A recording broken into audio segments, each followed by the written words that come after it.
Hola amigos. La historia de hoy es una publicación actualizada que ya había cubierto el año pasado hasta la cuarta actualización. Pero esta será la primera vez que la cubro usando mi voz real. Fue publicada en el subreddit True Off My Chest por Confession 43789 el 26 de junio de 2024 y titulaba La Sugerencia de Matrimonio Abierto de mi Esposo Le Salió mal. Mi esposo Leo, 34 años, y yo, 30 años, hemos estado juntos durante 7 años, 4 de ellos casados. No tenemos hijos y no planeamos tenerlos. Hace 2 años, Leo me pidió un matrimonio abierto. En ese momento quedé devastada. No podía entender por qué no lo bastaba conmigo. En ni siquiera podía concebir la idea de compartirlo.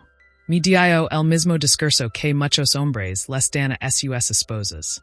Juro una y otra vez que me amaba, que simplemente yo no estaba satisfaciendo todas sus necesidades. Decía que necesitaba más de lo que yo podía ofrecer. Que era solo para poner la emoción en nuestra vida. Que era solo sexo, etc.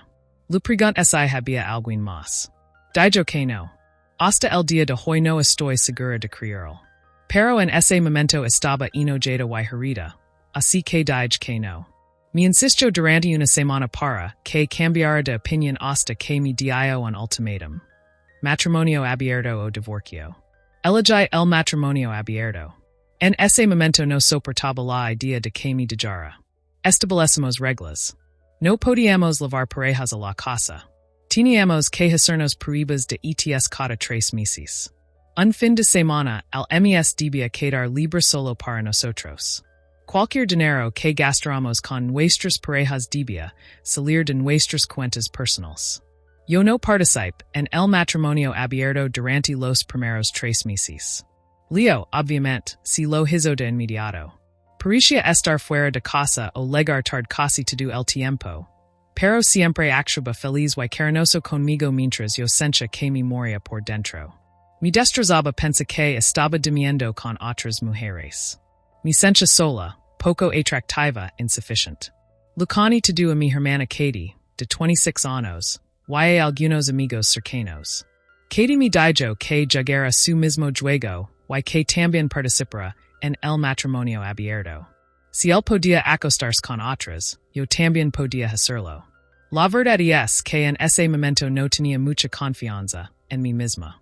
Tengo algo de sobrepeso, y nunca me he considerado convencionalmente bonita. Tenía miedo de humilarme más. Katie y mi mejor amiga Jessie, de 30 años, me ayudaron a crear perfiles en aplicaciones de citas. Recibí tantos matches que fue abrumador. Cuando ese lo conté a Leo, ese sorprendió. Pero me dijo que hiciera lo que creer mejor. Jessie me ayudó a elegir mi primera cita, y la verdad es que la pasé genial. Él no me presionó para tener sexo. Me invitó a tomar algo y a cenar. Eventualmente sí tuvimos sexo, pero fue algo casual y dejamos de vernos después de un par de meses. Ese primer hombre realmente me ayudó a sentir más segura de mí misma. Así que seguí saliendo con hombres. Muchos querían invitarme, así que casi no tenía que gastar mi propio dinero. No solo eso, sino que algunos me dieron el mejor sexo que he tenido en mi vida. Casi como el tipo de sexo que les en novelas románticas. Ha sido increíble. Actualmente estoy saliendo con 2 hombres además de Leo. Uno Mark, de 38 años, y es más como un novio estable. Llevamos unos 6 meses. Y el otro, Steven, de 25 años, y es algo más casual, básicamente pasar el rato y sexo. Ambos saben sobre mi matrimonio abierto y las otras relaciones. Y están bien con eso. Mi esposo no ha tenido tanta suerte. Al principio sí. Siempre estaba saliendo y no parecía importar cuando yo también empecé a hacerlo. Pero ahora es que ha mucho y casi no sale. Se lamenta de que casi siempre es el quien termina gastando dinero. Muchas de las mujeres con las que intenta estar quieren una conexión emocional antes del sexo. El suele buscar mujeres más jóvenes, pero ellas quieren hombres más jóvenes. También ha molestado porque salgo con hombres con frecuencia mientras él se queda solo en casa. No me ha pedido cerrar el matrimonio todavía, pero siento que pronto lo hará. Dice que nos extraña y que pasar más tiempo juntos. Ha intentado iniciar sexo con más frecuencia. Que tengamos más citas, más viajes y cosas así. Y así molesta cuando le digo que no puedo porque ya tengo planes con mis parejas, sobre todo con Mark. La verdad, no creo que ame Leo. Me importa, pero no lo amo. No estoy diciendo que amo a Mark o a Steven. Pero sinceramente me siento más cercana a Mark hoy en día que a Leo. Mark me hace sentir cómoda y segura. Y disfruto más pasar tiempo con él que con mi propio esposo. Steven es divertido, dulce y muy bueno en el sexo. Katie y Jesse Levin ano diciendo que me divorcie. Pero yo tenía miedo de lastimarlo y pensaba que on lo amaba. Pero creo que mi amor murió cuando me pidió el matrimonio abierto desde el principio. Volo ahora enojar solo porque ya no es está beneficiando también, me resulta poco atractivo. No sé si el divorcio si la mejor opción. Todavía me importa y no quiero hacerlo. Quizá si finalmente me pide ser el matrimonio, podemos hablar entonces. Actualización, una semana después. Hola a todos. Recibí muchísimos comentarios y mensajes en mi última publicación, que fue eliminada por alguna razón. Me sentí un poco abrumada, especialmente porque muchos repiten lo mismo. Divorcio, divorcio, divorcio. Pero la verdad es que creo que una parte de mí todavía ama a mi esposo. Sé que en mi publicación anterior dije que no lo amaba, pero no puedo olvidar las cosas que sí amo. Amo cuando canta en la ducha. Amo cuando ese ri tan fuerte que resopla. Amo cuando me besa la frente después de un mal día. Amo cuando me toma de la mano mientras vimos televisión. Leo ha hecho muchas cosas malas, pero no es el gran idiota que algunos piensan. Quizá fue culpa mía pintarlo así. Pero aunque todavía lo quiera, yo no estoy enamorada de él. No lo he estado desde hace tiempo. Me importa. Una parte de mí lo ama. Pero tenían razón. Debí divorciarme cuando me dio aquel ultimátum. Este sábado tuvimos la gran conversación. Yo la inací, aunque él no parecía sorprendido. Le dije que notaba que no le gustaba que saliera con Mark o Steven y le pregunté si había algún problema. Dijo que sí, pero no me pidió ser el matrimonio. Solo me preguntó si todavía lo amaba. Le dije algo como, no como antes. Se puso a llorar, y yo también. Supongo que desde hacía tiempo sabía que yo no estaba enamorada, pero esperaba recuperarme esa volcaba toda su energía en mí. Fui honesta y le dije que durante esos primeros 3 meses de nuestro matrimonio abierto, creo que mi amor murió y no pude recuperarlo. Le dije que todavía me importaba y que si lo quería, pero no era lo mismo. Me preguntó si amaba a Marco o a Steven, y dije que no. Me gusta estar con ellos y me importan mucho, pero no puedo decir que esté enamorada de ninguno. Finalmente le pregunté por qué quería el matrimonio abierto desde el principio. Muchos en los comentarios dijeron que yo tenía a alguien en mente, y era cierto. Había una mujer en su trabajo que lo interesaba, y ella también lo quería. El matrimonio abierto solo era para tener permiso. Nunca espero que yo consiguiera mis propias parejas debido a mi falta de confianza. Tampoco quiso detenerme porque pensó que no resultaría nada serios. No le gustaba que viera a otros hombres, pero sabía que no sería justo prohibírmelo después de que yo le di permiso primero. Supongo que Mark y Steven lo hicieron sentir inseguro porque yo pasaba mucho tiempo con ellos. Para él, el matrimonio abierto era solo sexo ocasional. Solo tuvo encuentros casuales que nunca duraban mucho. Dice que siempre me amo solo a mí. Pero pensó que me estaba enamorando de mis parejas y que me estaba perdiendo. Así que quería recuperarme. Leeremos mucho y hablamos mucho. Hemos decidido divorciarnos. Como la cosa está a su nombre, me mudé con Katie por un tiempo. Él dijo que podía quedarme hasta que el divorcio fuera oficial, pero no puedo. Y es demasiado difícil incluso mirarlo a veces. No sé cómo me siento, para ser honesta. Pensé que me sentiría aliviada o triste, pero solo estoy cansada.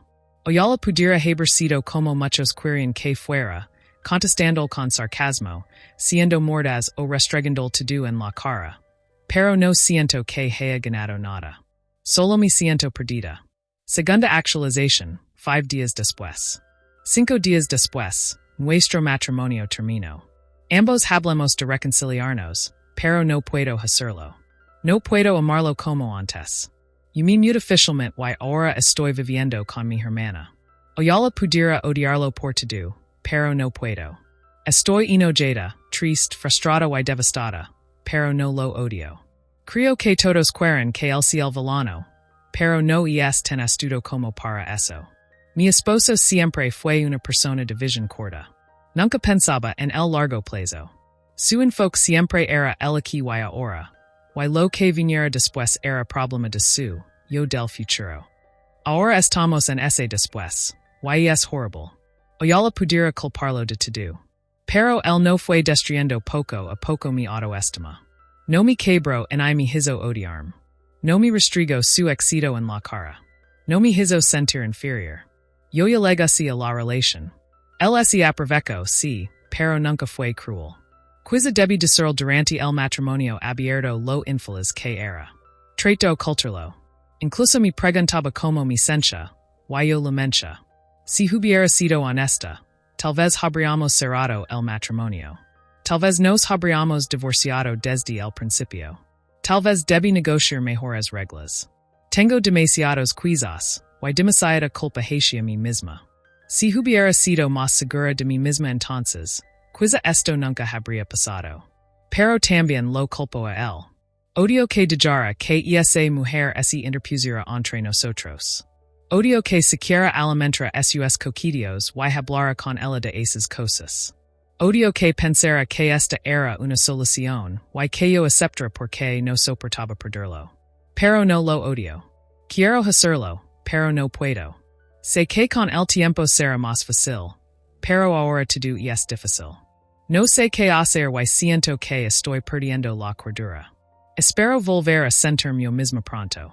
Tercera actualización, 2 meses después. Ha pasado un tiempo. Siento que han ocurrido muchas cosas y nada al mismo tiempo. Sigo teniendo muchos sentimientos, pero también estoy muy cansada. Leo y yo seguimos en proceso de divorcio. Ha sido lo más amistoso posible, considerando que ambos estuvimos de acuerdo y teníamos un acuerdo prenupcial. Dividir lo demás al 50-50 ha sido bastante sencillo. Mi abogado dice que el divorcio debería finalizar antes de que termine el año. Leo insiste en darme pensión alimenticia, pero no estoy muy interesada. Sin embargo, después de que muchas personas me hicieron reflexionar sobre su explicación del matrimonio abierto, volví a hablar con él y le pedí que fuera 100% honesto sobre esa chica del trabajo. Admitió que había más de lo que dijo inicialmente. Esto fue lo que me explicó, y he decidido creerlo. Aunque estuviera mintiendo, y no importa por qué nos estamos divorciando. Además, a estas alturas tengo poca energía para preocuparme por los detalles. Según él, esta fue la cronología. Publicaba en Reddit sobre sus fetiches buscando consejos. Yo sabía eso. Una usuaria empezó a escribir mensajes y comenzaron a hablar con frecuencia. En una conversación mencionó mi nombre, y me dijo leerla. Durante su hora de almuerzo, una compañera de trabajo, la llamara María. Ese lo acercó y le preguntó si usaba Reddit y cuál era su usuario. Él confirmó, y María le dijo que ella era la usuaria con la que había estado hablando. Comenzaron a hablar más en persona como amigos y luego también por Instagram. Me enseñó esas conversations. Eran principalmente memes y bromas, con coquillos ocasionales y comentarios sobre fetiches. En un momento, ella dijo que era una lástima que él no fuera soltero. Fue entonces cuando decidió exigir el matrimonio abierto, porque María claramente estaba interesada en él y compartir los mismos fetiches. Y según él, podía satisfacerlo sexualmente de una manera que yo no podía. Básicamente así lo dijo. La verdad es que ya teníamos algunas dificultades en la intimidad antes de que surgiera el tema del matrimonio abierto. Yo soy bastante vanilla, y él descubrió sus fetiches después de casarnos. Intento todo por él, pero simplemente no me gustaban, y él no le gustaba verme incómoda. Así que dejó de insistir cuando vio que no me sentía bien con eso. Si teníamos problemas de compatibilidad sexual. Quizá estábamos destinados a fracasar incluso sin el ultimátum del matrimonio abierto. Nuestras familias, excepto mi hermana, se sorprendieron cuando anunciamos el divorcio.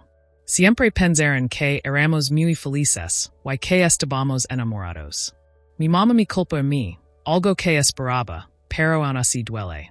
No sabe nada del matrimonio abierto, y Leo y yo pensamos mantenerlo así. Creo que lo avergüenza contarlo. A mí también, soy sincera. Realmente pensé que Leo era el amor de mi vida. Fue mi primera vez en casi todo. Dije que estuvimos juntos 7 años, pero éramos amigos desde la universidad. Lo conozco desde hace casi 12 años, y pronto seremos extraños.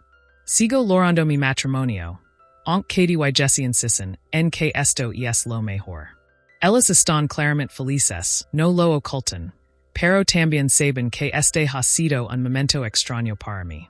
No sé cómo sentirme. Pensé que me sentiría libre, aliviada o con el corazón roto, pero solo me siento rara. Como si hubiera perdido una parte de mí y no supiera cómo recuperarla. Sigo viviendo con Katie, pero pronto me mudaré.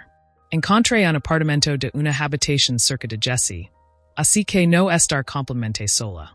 Mark me ofreció mudarme con él, pero rechace la oferta. Honestamente, estamos en pausa. Él sabe que me cuesta procesar mis sentimientos sobre mi esposo y el fin de mi matrimonio. Creo que formalísimos, pero no lo sé. Me gusta mucho Mark y no quiero perderlo, pero siento que primero necesito encontrarme a mí misma. En cuanto a Steven, terminamos a principios de agosto. Lo ofrecieron un trabajo en otro estado y lo aceptó. Aunque era algo casual, lo poco. Steven es un gran hombre. Cuando decida establecerse en algo serios, la mujer que esté con él será muy afortunada. Seguimos enviándonos mensajes de vez en cuando, pero es más que nada mandarnos TikToks y mensajes educados de espero que estés bien. Algunas personas me preguntan si quería volver a la monogamia, incluso después de haber experimentado y claramente haberme involucrado en una relación poliamorosa. Y la respuesta es sí. Aunque Mark y Steven fueron geniales y conocí a muchos hombres estupendos durante mi matrimonio abierto. No sé si realmente he sido feliz conmigo misma o con mis decisiones.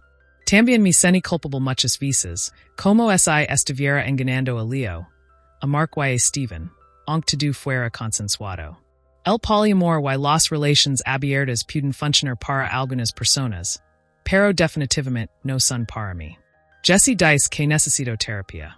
He intentado buscar, pero encontrar un terapeuta disponible y que encage bien es complicado.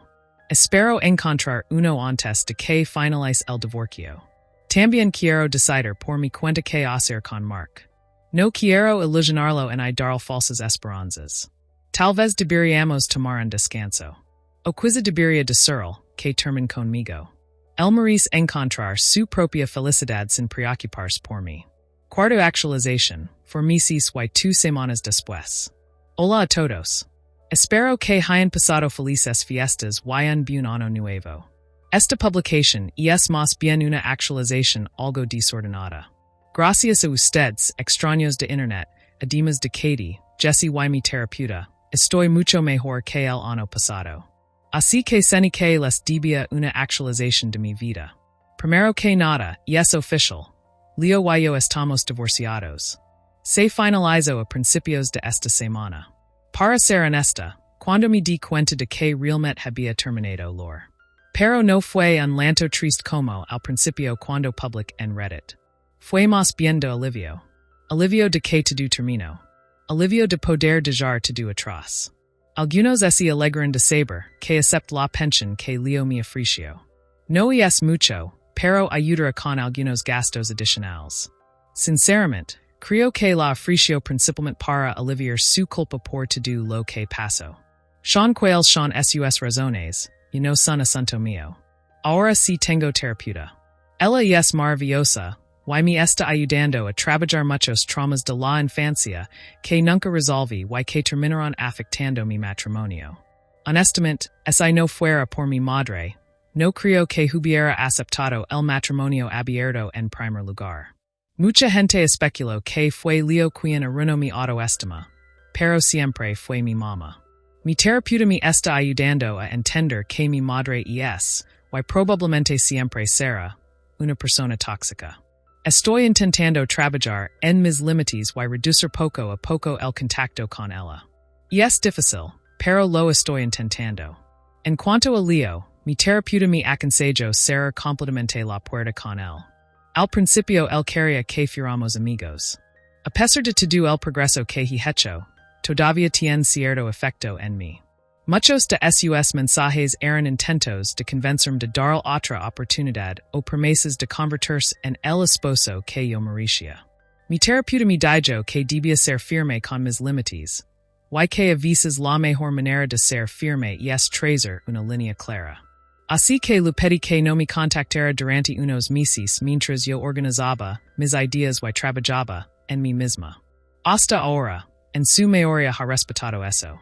Todavía me sigo en Instagram y seguimos siendo amigos en Facebook. Pero no comento mis publications en I respondo mis historias.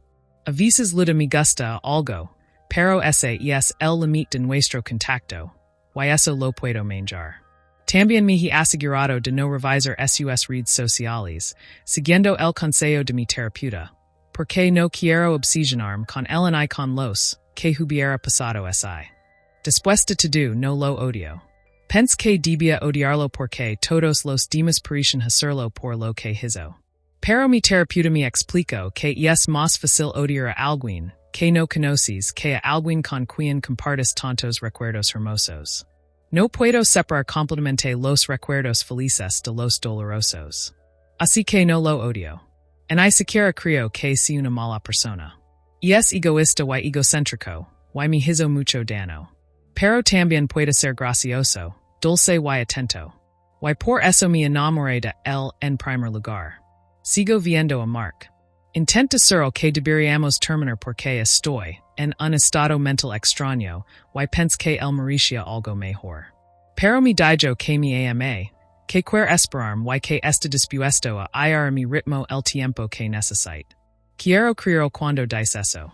Me encanta estar con él. Así que soy cautelosamente optimista respecto a que esto pueda funcionar. Aún no vivimos juntos, y por ahora me gusta así. Estoy aprendiendo a ser mi propia persona otra vez. Leo estuvo en mi vida durante tanto tiempo que olvidé cómo era ser solo yo. Y no yo y Leo. Incluso adopté un perro, algo que siempre quise hacer, pero nunca pude porque Leo era alérgico. Se llama Iro, y gracias a él yo no me siento sola. Probablemente esta sea mi última actualización. Solo quería agradecerles por sus palabras amables y su apoyo en todas mis publications. Significó mucho para mí. Gracias y que tengan un gran año nuevo. Quinta actualización, 1 año después. Tengo 31 años y mi ex esposo, 35, intentó suicidarse por mi culpa. Ahora quiero verme. ¿Cómo manejo esto? Intentar ser breve. Leo y yo nos divorciamos el año pasado en enero. Él quería un matrimonio abierto y yo dije que sí porque era una persona complacente, incapaz de poner límites. Todo eso vino abajo desde ahí. No he tenido contacto con él desde entonces, aunque intento comunicarse varias veces. El mes pasado descubrí que había estado revisando mis redes sociales casi todos los días. Creía que como yo no lo había bloqueado, todavía tenía una oportunidad. Para evitar malentendidos, decidí bloquearlo sin decir nada en advertirlo. Pensé que la vida seguiría su caso. No fue así. Su madre, de 62 años, vino a mi casa a gritarme y me acusó de haberlo llevado al suicidio. Básicamente dijo que bloquearlo fue lo que lo impuyó al límite y que él moría. Sería mi culpa. Me asusté muchísimo y estuve alterada durante casi 2 semanas. Leo fue internado bajo un protocolo psiquiátrico de emergencia y salió del hospital poco después. Lo sé porque me envió una carta. En la carta se disculpó por lo que dijo su madre y prometió pagar los daños. Pero luego me pidió que nos reuniéramos una última vez porque realmente quiere hablar conmigo. Tal vez sigo siendo demasiado complaciente. Talvez es porque estuvo en mi vida durante 12 años. Talvez es porque todavía siento algo de culpa. Aunque sé que lo que hizo no es mi responsabilidad. Pero una parte de mi quiere verlo. La otra parte quiere finger que nunca lee la carta. No sé qué hacer. Voy y vengo constantemente en mi decisión. Se lo menciona mi terapeuta, y ella solo me preguntó si realmente creo que hay algún beneficio en reunirme con él. No creo que lo haya. Pero eso no elimina el hecho de que una parte de mí todavía quiere hacerlo. ¿Y qué diría? ¿Qué quiere decir él? También me preocupa volver a convertirme en esa persona que complace a todos sin pensar en sí misma. Aunque, al mismo tiempo, siento que hay muchas cosas que quiero decirle y que no pude expresar cuando nos divorciamos porque estaba emocionalmente anestesiada. No lo sé. Sigo cambiando de opinión y mi propia indecisión me frustra. Comentarios adicionales y contexto. Hay algo de contexto que no estaba en la actualización original. Ella escribió en otra publicación sobre lo que hizo la madre de Leo cuando él intentó suicidarse. Todo esto lo sé de segunda mano porque me enteré cuando mi ex-suegra empezó a golpear mi puerta y a gritarme. Fue aterrador. La conozco desde hace muchos años y nunca se había comportado así. Durante mucho tiempo fue la suegra sonada. Dulce, comprensiva y como la madre que nunca tuve. Todo cambió cuando Leo y yo decidimos divorciarnos. Intento manipularme constantemente. Cruzaba límites y me presionaba para que lo perdonara. Finalmente tuve que bloquearla y no hemos hablado desde noviembre de 2024. Nunca imaginé que vendría furiosa a mi casa como lo hizo. Me aterrorizó, y obviamente asustó a mis perros, que no dejaban de ladrar. Casi derriba la puerta y lanzó piedras contra mis ventanas.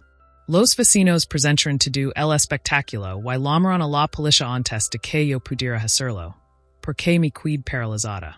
Nunca intento entrar, pero me insultó de todas las maneras posibles y dijo que era mi culpa que su hijo intentara quitarse la vida. Según ella, yo soy el amor de la vida de su hijo y él no puede vivir sin mí. Si lo hubiera perdonado, nada de esto habría pasado. Todo es mi culpa por ser despiadada. Y se arrepiente de haberme dejado entrar en la vida de su hijo. La policía luego y la arrestó. Seguía gritando obscenidades, pero también lloraba histéricamente. Parecía una mujer fuera de control. Todavía estoy afectada por todo esto. Hablo con mi terapeuta porque, aunque sé que no es mi culpa, una parte de mí se siente terrible. Como si yo hubiera empujado a ambos al límite. No es mi responsabilidad. Pero aún así siento que de alguna manera cause todo esto. La six como una figura materna durante casi una década. Y todo ese vino abajo cuando nos separamos. La verdad es que el comportamiento de su ex-suegra fue completamente inaceptable. Y en cuanto a Leo, su comportamiento también es preocupante. No parece haber ningún beneficio en reunirse con alguien que intentó suicidarse porque decidiste bloquearlo. Después de un divorcio, especialmente uno que comenzó como este, el contacto cero debería ser lo esperado. Leo necesita aceptar que la relación terminó y dejar de insistir. Y ella no le debe absolutamente nada, en ni siquiera una última reunión. Quién sabe, tal vez ese último encuentro sería otro intento de convencerla de volver a la relación. O quizá podría hacer algo extremadamente drástico, como esa mentalidad de, si no es para mí, no será para nadie. Con todo eso en mente, lo mejor parece ser dejar el pasado y seguir adelante sin más comunicación. Sexta actualización, 2 semanas después. Hola otra vez. No pensaba actualizar, pero recibí bastantes mensajes de personas genuinamente preocupadas por mi seguridad.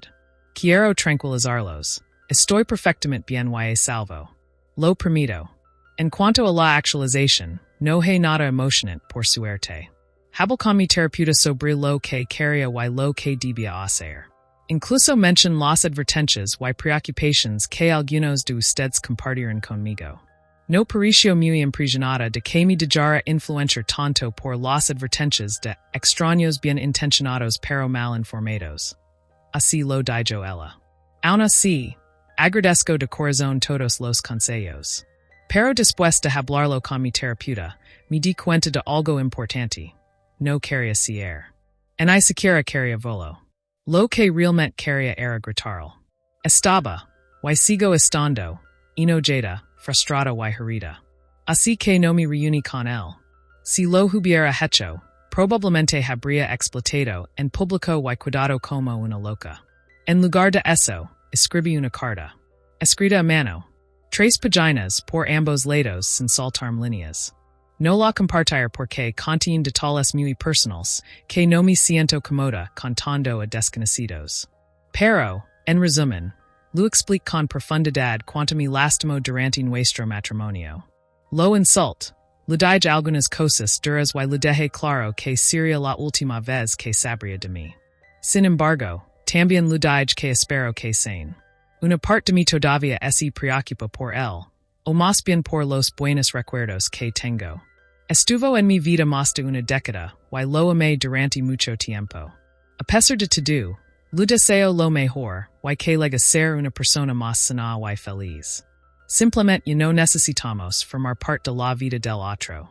Dejé la carta en su buzón el viernes pasado. Estoy casi segura de que la leo. Me envió dinero por Venmo para cubrir los daños que causó su madre y incluyó una nota que solo decía: Lo siento.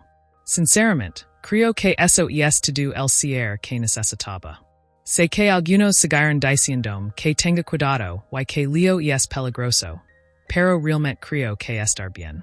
Aún así, instale medidas adicionales de seguridad en la casa, solo por precaución. Leo nunca ha sido un hombre violento. De mente corta y egoísta sí, pero no violento. En cuanto a su madre, también me envió dinero por Venmo con una nota que solo contenía un versículo bíblico sobre el perdón. No sé si me está pidiendo que la perdone o si me está diciendo que él me perdona a mí, pero no importa. También está bloqueada y no creo que vuelva a saber de ninguno de los dos pronto, que es exactamente lo que quiero. Gracias otra vez por sus consejos y su preocupación. Significa mucho para mí.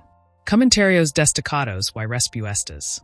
Un usuario comentó: Estoy orgulloso de ti. Y para que lo tengas claro, cualquier decisión que él tome sobre su propia vida jamás será tu culpa. Ella respondió: Gracias. Lo sabía cuando pasó, pero aún cuidaba algo de culpa. Sin embargo, he podido aceptar completamente que fue su decisión y no soy responsable. Otro usuario escribió: Más gente debería volver a escribir cartas. Y es una buena forma de ser. Puedes expresar todo sin interruptions, sin excusas, sin manipulación, sin gritos, sin decepcionar por la reacción. Bloquear y seguir adelante fue la decisión correcta. Ella respondió: La verdad es que fue muy liberador cuando terminé de escribirla. Hice par de borradores antes de decidirme por la versión final jaja. Otro comentario cuestionó si su terapeuta no consideraba el comportamiento de Leo como amenazante, señalando que las advertencias de otros usuarios parecían lógicas.